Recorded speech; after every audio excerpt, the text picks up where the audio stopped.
จากนี้มาเบิงทางพิธีประกาศอภัยโทษปล่อยตัวนักโทษประจำปี 2014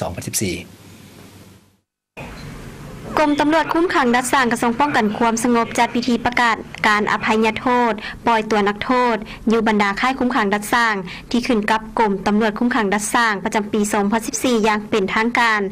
ในตอนเช้าวันที่ 8 มังกร 2015 นี้อยู่กรมตำรวจคุ้มขังรัฐสร้างโดยการให้เกียรติเข้าร่วมของทานพลจตวาสินทวงศ์ไสยกรรัฐมนตรีช่วยว่าการกระทรวงป้องกันความสงบมีทานพันเอกแสวงพรหมลีหัวหน้ากรมตำรวจคุ้มขังรัฐสร้าง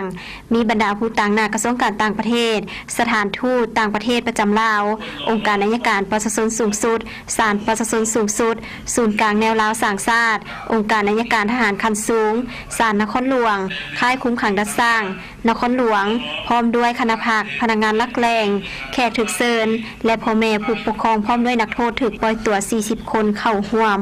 ในพิธีทานพันเอกแสวงพรหมลีได้ผ่านรัฐดำรัสของประธานประเทศแห่งสาธารณรัฐประชาธิปไตยประชาชนลาวว่าด้วยการอภัยโทษให้แก่นักโทษที่มีความก้าวหน้าในทั่วประเทศเนื่องในโอกาสวันชาติที่2ธันวาคมรอบ39ปีได้ตกลงให้อภัยโทษปล่อยตัวนักโทษอยู่บรรดาค่ายคุ้มขังอ้อมข้างกรมตำรวจคุ้มขังรัฐสร้างกระทรวงป้องกันความสงบประจำปี 2014 มีทั้งหมด40คนหญิง9คนใน4ค่ายคุ้มขังคือค่ายคุ้มขังสำเคมี22คนหญิง5คนค่ายคุ้มขังพลต้องมี7คนหญิง1คนค่ายคุ้มขังพลเงินหลัก62มี9คนหญิง3คนและค่ายคุ้มขังพลทันมี2คน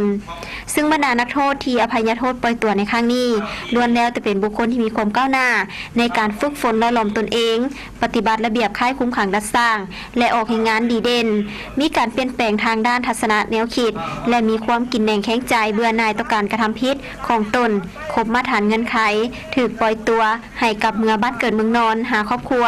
และดำรงชีวิตทำมาหากินให้มีความปลอดภัยขาวสะอาดถูกต้องตามระเบียบกฎหมายพร้อมทางสืบต่อฝึกฝนและหลอมตนเองอยู่ในครอบครัวให้กลายเป็นลูกที่ดีของพ่อแม่เป็นพลเมืองของสังคมและบ่กระทำผิดกฎหมายอีก